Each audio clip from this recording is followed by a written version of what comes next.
produk peraturan perundang-undangan. Sekarang ini kita membahas masih berkaitan dengan pembahasan tersebut, tapi poinnya hari ini kita membahas tentang pembentukan peraturan perundang-undangan. Sebelum memasuki materi, Ibu akan menyebutkan tujuan pembelajaran pada hari ini. Tujuan pertama, peserta didik mampu memahami pengertian dan fungsi peraturan perundang-undangan dalam sistem hukum Indonesia. Yang kedua, peserta didik mampu mengetahui lembaga yang berwenang membentuk peraturan perundang-undangan seperti DPR dan Presiden. Yang ketiga, peserta didik mampu menganalisis contoh penerapan peraturan perundang-undangan. Oke, baik, kita langsung masuk materi.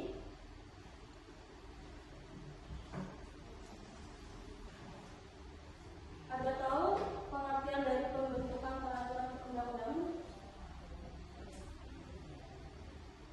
Oh ya. Peraturan perundang-undangan adalah pembuatan peraturan perundang-undangan yang mencakup tahapan perencanaan, penyusunan, pembahasan, pengesahan, atau penetapan dalam perundangan.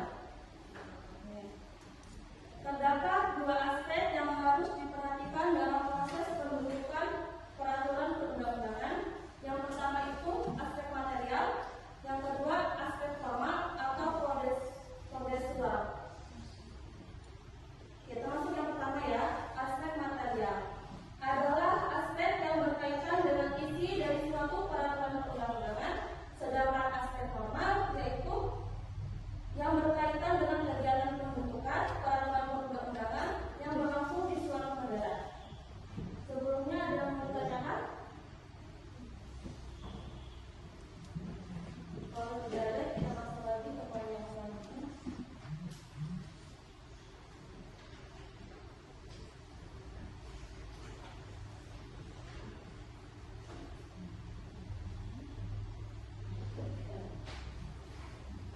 Ada beberapa asas formal dan material. Yang pertama, asas formal itu mencakup tujuan. Yang pertama, tujuan yang jelas.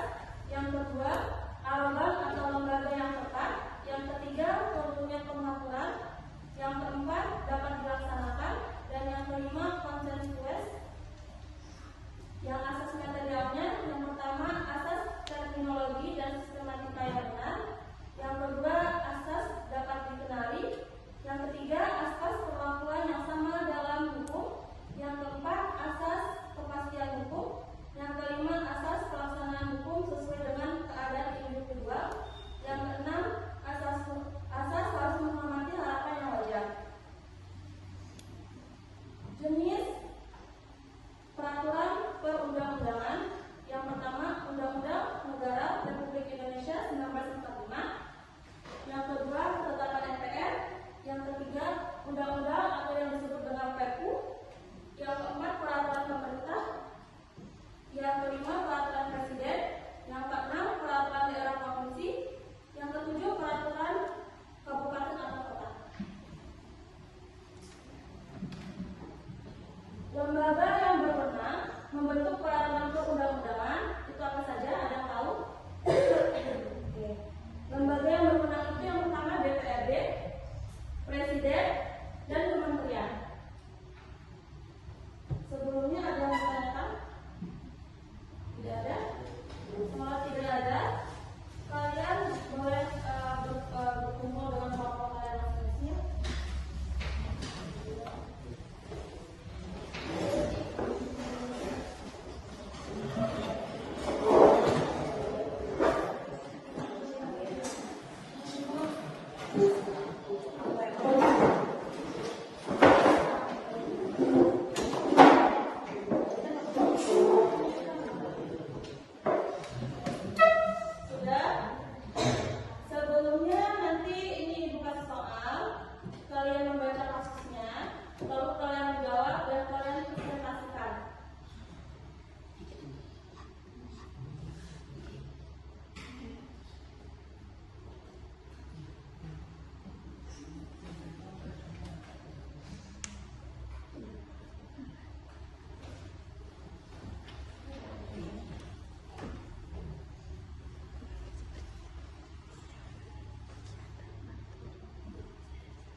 soal dan jawabannya silakan ditentukan ke depan.